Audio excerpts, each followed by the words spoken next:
যে আমাকে ফের ফোন করলো।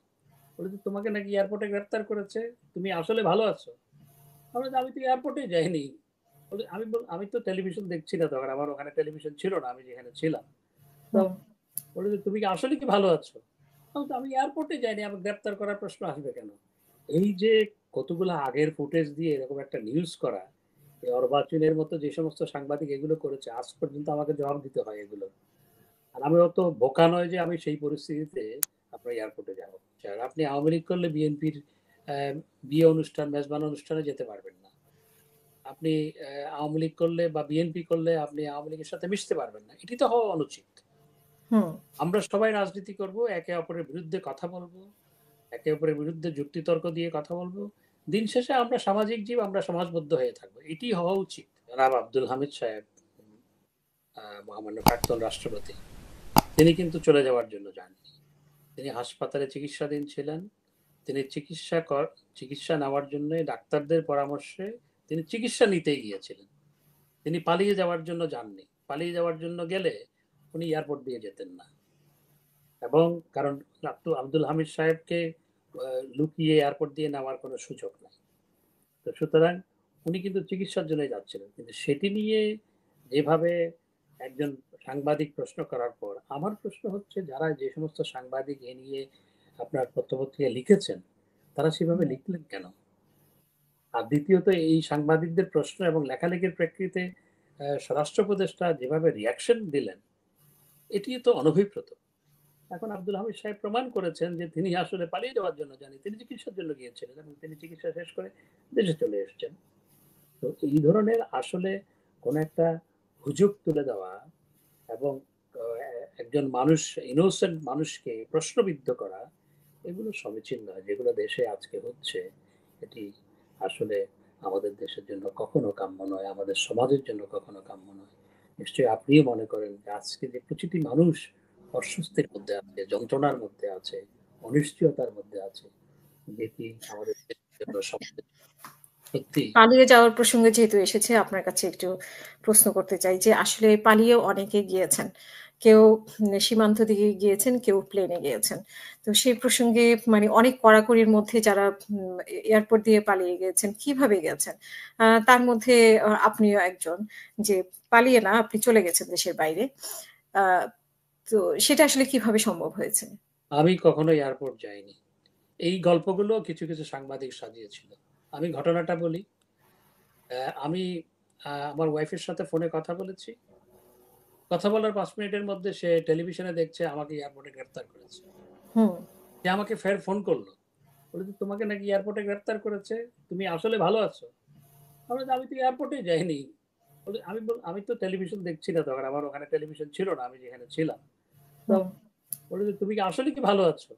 আমি তো, "আমি এয়ারপোর্টে যাইনি। আমাকে গ্রেফতার করার প্রশ্ন আসবে কেন?"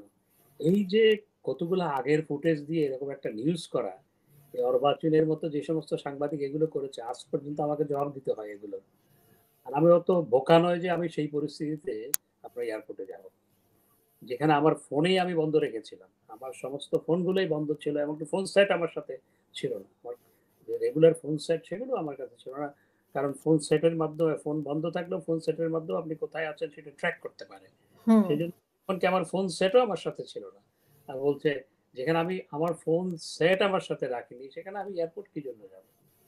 এই যে গল্পগুলো বানানো, একেকটা গল্প। আমাদের বিরুদ্ধে নানা গল্প সাজিয়ে পত্র-পত্রিকায় যেভাবে আমাদের চরিত্র হনন করা হয়েছে, আমি আম আ একটু নিশ্চয়ই পরিস্থিতির পরিবর্তন হবে। এগুলোর তো আমি যদিও বা প্রত্যেকটিরই জবাব দিয়েছি। কিন্তু এইভাবে একজন রাজনীতিবিদের আপনার চরিত্র হনন হচ্ছে রাজনীতিবিদকে হত্যা করা। এবং যেভাবে এগুলো করা হয়েছে শুধু আমার বিরুদ্ধে নয়, অনেকের বিরুদ্ধেই বেশিরভাগের ক্ষেত্রেই করা হচ্ছে, এটি আসলে সমীচীন নয়। এবং এই ক্ষেত্রে কিছু সাংবাদিক বাধ্য হয়ে এগুলো লিখতে বাধ্য হচ্ছেন। আবার কেউ এগুলোকে আপনার গড্ডালিকা প্রবাহে গা ভাসিয়ে দিয়েও সেগুলো করছেন। এটি সমীচীন নয়। এবং আপনাকে আপনার যে হুম, এয়ারপোর্টে যাওয়া সেটি বাংলাদেশের শীর্ষ আপনার টেলিভিশন চ্যানেলগুলো দেখিয়েছে। আমি পরে শুনেছি। আমি হুম, হুম, এখনো হুম। আমার হয়। জুনায়েদ আহমেদ পলক এবং আপনি একসাথে মানে উনি জুনায়েদ পরে অ্যারেস্ট হয়েছেন, আপনি হন নাই। এরকম ব্যাপারটা এসেছিল। আমি কখনো ওখানে যাইনি। দিস আর অল মানে ফেক। ৫ই আগস্টের পরে আপনি দেশেই ছিলেন? না ৫ই দেশের আগস্ট বাইরে? সপ্তাহ দেশে ছিলাম। ১ সপ্তাহ দেশে ছিলেন। কয়েক সপ্তাহ। কয়েক সপ্তাহ। আচ্ছা। তার মানে কি আপনি সেপ্টেম্বরে এসে বাইরে সেপ্টেম্বরে বা অক্টোবরের দিকে আমি প্রায় মাসখানেক পরে দেশে এসেছি। দেশের বাইরে গেছেন। আচ্ছা, চরিত্র হনন মানে রাজনীতিকদের চরিত্র হনন এভাবে করা হয় যেটা আপনি বলছিলেন। আপনি আপনার নিজস্ব বক্তব্যে অনেক ক্ষেত্রেই বলেছিলেন যে তারেক রহমান পলাতক। তারপরে খালেদা জিয়াকে নিয়েও বিভিন্ন কথা বলতেন। তো সেটাকে আপনি কিভাবে মানে আ বলবেন? দেখুন এখন আমাদের আপনি নিজেও তো দেশের বাইরে আছেন। দেখুন আমাদের একটা পার্টি লাইন আপ ছিল। আমি যেহেতু প্রচার সম্পাদক ছিলাম এবং আমি যেহেতু তথ্য সম্প্রচার মন্ত্রী ছিলাম, আমি পার্টির বিকল্প মুখপাত্র হিসেবে কাজ করতাম। আমাকে তো পার্টি লাইন আপে কথা বলতে হতো। শুধু আমি এইটুকু বললাম যে পার্টি লাইন আপে আমাকে কথা বলতে হবে। পার্টির একটা লাইন আপ থাকে কি বলতে হবে, হ্যাঁ, এবং কখন কোনটা বলতে হবে সেটা একটা লাইন আপ থাকে, একটা ইনস্ট্রাকশন থাকে। তো আমাকে সেই লাইনে সবসময় এখনো মির্জা ফখরুল ইসলাম আলমগীর সাহেব তো পার্টি লাইন আপের বাইরেতে গিয়ে উনি কিছু বলতে পারেন না। আর অন্যরা যারা কথা বলেন বিএনপির পক্ষে তারাও তো পার্টি লাইন আপের বাইরে গিয়ে কোনো কিছু বলতে পারেন না, তাদেরকে বলতে হয়।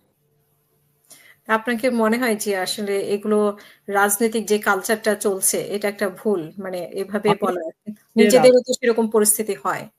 আমি মনে করি যে দেশে একটা আমাদের যে রাজনৈতিক কালচার এটির পরিবর্তন হওয়া দরকার। এবং হুম, এখন যে রাজনৈতিক কালচার, আপনি আওয়ামী লীগ করলে বিএনপির বিয়ে অনুষ্ঠান মেজবান অনুষ্ঠানে যেতে পারবেন না। আপনি আওয়ামী লীগ করলে বা বিএনপি করলে আপনি আওয়ামী লীগের সাথে মিশতে পারবেন না। এটি তো হওয়া অনুচিত। হুম, আমরা সবাই রাজনীতি করব, একে অপরের বিরুদ্ধে কথা বলবো, একে অপরের বিরুদ্ধে যুক্তিতর্ক দিয়ে কথা বলবো। দিন শেষে আমরা সামাজিক জীব, আমরা সমাজবদ্ধ হয়ে থাকবো, এটি হওয়া উচিত। হুম। এই যে আপনার কি মনে হয় যে এরকম মানে তারেক রহমান, খালেদা জিয়া সম্পর্কে আপনার অতিরিক্ত বলা হয়ে গেছিল যেগুলো এখন আ দেখুন, সেই প্রসঙ্গে এখন যেতে চাই না।